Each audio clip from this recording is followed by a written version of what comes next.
What is up, Matthew Math people? Welcome back. This is a classic. This is an SAT question. This is on all those annoying things that you're like, really? What? And it's because, really, I call it the invisible line. This is the real world situation problem where they're giving you all the information, but they're also not.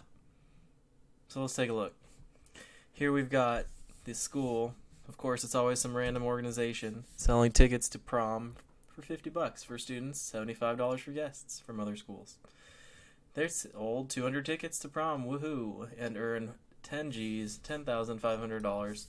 So, how many of each ticket did they sell? So we want to know guests, and we want to know students. So, we know that 50 and 75 got to work in somehow. We're going to go ahead and call students X. We're going to call guests Y. If you want to go S and G, go for it, but my S's look so bad, I would think they're 5s. So here we go. This first line most people can make. We've got $50 for students, so 50X, and we've got $75 for guests, plus 75Y. And we know how much it costs. This is our cost equation, $10,500.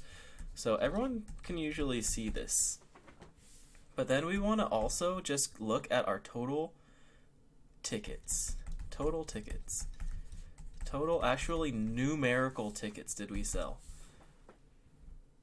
So how many did we sell? How many did that school sell? If the school sold if the school sold 200 tickets. 200. So, how do we fill in this rest part to actually make a system of equations, to make two lines?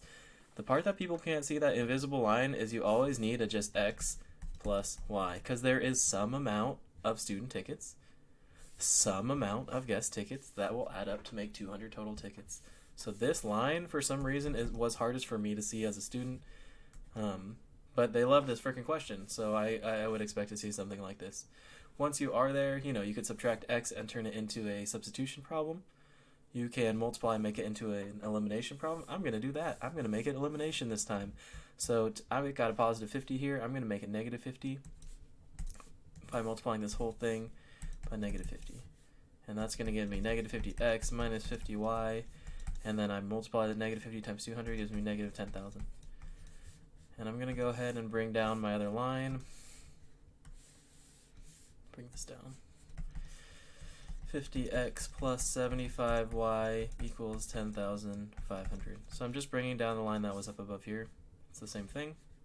My x's can cancel out, so I can solve for my one variable y. 10,500 minus 10,000 is just 500. Then I could divide out. And I get y is equal to a nice solid 20. And I know if they sold 200 tickets, we sold 20 to y's. Y's were guests, so I guess sold 20 guests.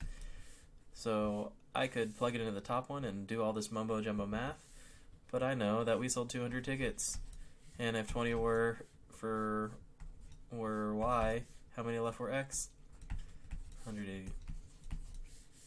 So these are how many tickets I sold. This is a really common question. We're gonna see a few of these. Honestly, for my kids that are pushing, y'all need this. Do it. Get it. Hit it on that test later.